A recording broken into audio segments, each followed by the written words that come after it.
પાટણ જિલ્લાના સરસ્વતી તાલુકામાં આગામી ચૂંટણી પૂર્વે રાજકીય ગરમાવો તેજ બન્યો છે। જિલ્લા પંચાયતની વામૈયા સીટના ભારતીય જનતા પાર્ટીના ઉમેદવાર દક્ષાબેન અશોકભાઈ પરમારના મધ્યસ્થ ચૂંટણી કાર્યાલયના ઉદ્ઘાટન પ્રસંગે કોંગ્રેસમાં મોટો ભડકો જોવા મળ્યો હતો।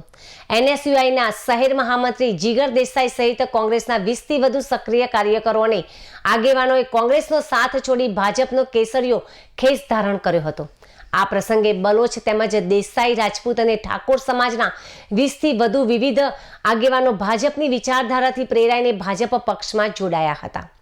સિદ્ધપુરના ધારાસભ્ય બળવંતસિંહ રાજપૂત અને પ્રભારી સત્યમ કુલાબકરના હસ્તે તમામ નવા જોડાયેલા સભ્યોને કેસરીયો ખેસ પહેરાવી પક્ષમાં આવકારવામાં પણ આવ્યા હતા।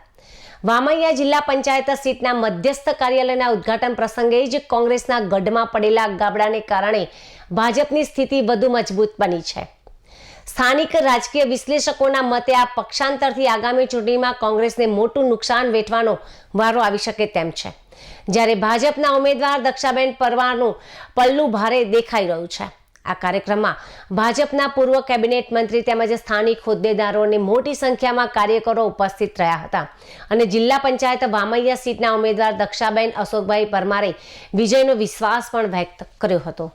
રીતે ફરો, અમારા ખંડે છે, અમારી જવાબદારી છે, એ પ્રકારની આપણે બધા સાથે મળીને વ્યવસ્થા કરીએ એવી અપેક્ષા આપ સૌ પાસે રાખું છું। માત્ર છેલ્લી વાત એટલી જ કરું છું કે જો તાકાતથી તમે બે હાથ ઊંચા કરીને એમ કહેવાના હોય કે સાહેબ આ જવાબદારી અમારી છે, અમે ઉપાડીશું, અને અમારા પ્રભારીશ્રીએ વચન આપ્યું છે એ વડોદરાથી આવે છે।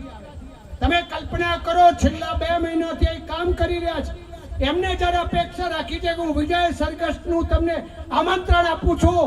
મારે એમને કહેવું છે કે મારા કાર્યકર મિત્રો બે હાથ ઊંચા કરીને તમને કહેશે કે સાહેબ આપણે પણ હવે વિજય સરઘસમાં જ મળવાના છીએ। એ અપેક્ષા જ્યારે હોય ત્યારે આપ સૌ માત્ર બોલાવું છે, ભારત માતા।